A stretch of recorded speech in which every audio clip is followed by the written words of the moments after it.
Donc c'est en tant qu'éditeur que je vous présente le livre de Matthew Wood, qui est un sociologue anglais qui nous a quittés en 2015 et qui nous a laissé une série de textes importants pour saisir les évolutions, les transformations de la religion dans les sociétés européennes.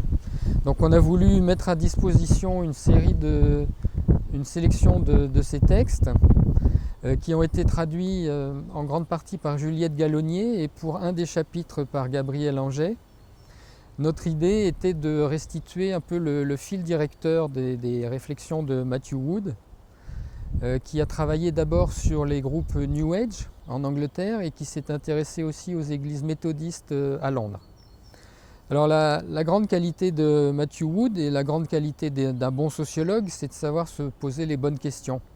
Et c'est de savoir aussi mener une vraie enquête, ce qui est ce qui reprend l'intitulé qu'on a choisi pour notre collection, enquête, c'est-à-dire qu'est-ce que c'est qu'une bonne enquête et qu'est-ce que ça apporte à la connaissance. En l'occurrence, Matthew Wood a commencé à travailler sur des groupes New Age dans le centre de l'Angleterre. Et à l'époque où il a commencé ses recherches, les débats étaient focalisés sur l'idée de l'individualisation. Donc il y a une série comme ça de grandes questions autour de l'individualisation, du déclin des institutions religieuses et puis du déclin du christianisme.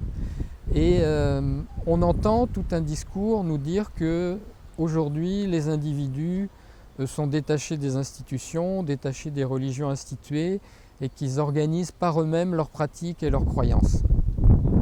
En observant le New Age dans le centre de l'Angleterre, Matthew Wood a été frappé par quelque chose, c'est qu'il y a bien effectivement ce qu'on peut appeler une individualisation, mais il a remarqué qu'il y avait un maintien de formes d'autorité. Et donc le fil conducteur de ses recherches, c'est d'analyser avec beaucoup de finesse et en s'appuyant sur des observations précises de longue durée, les formes que prennent aujourd'hui l'autorité de la religion. C'est-à-dire, est-ce que toute forme d'autorité religieuse a disparu?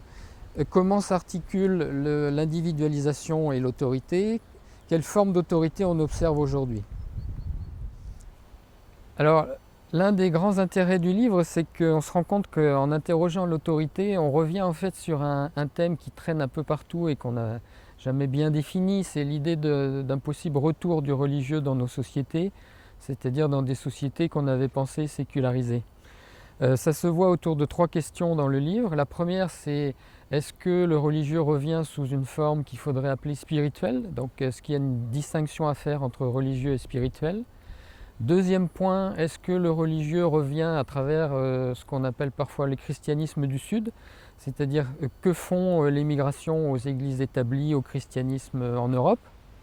Et le troisième point, c'est les conditions dans lesquelles des religions, des acteurs religieux sont amenés à travailler avec les pouvoirs publics. Et qu'est-ce que ça fait des deux côtés, c'est-à-dire à la sphère publique et aux acteurs religieux eux-mêmes. Donc ça, c'est 3 questions qu'on retrouve un peu partout dans le livre.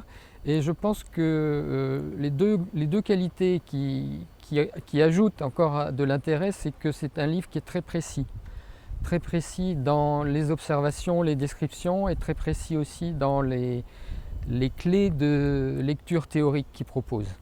Et donc tout ça, ça fait un livre passionnant et un livre qui illustre bien finalement ce qu'on a voulu faire dans la collection Enquête, c'est-à-dire la façon dont la sociologie peut apporter des connaissances utiles pour la compréhension du religieux dans nos sociétés contemporaines.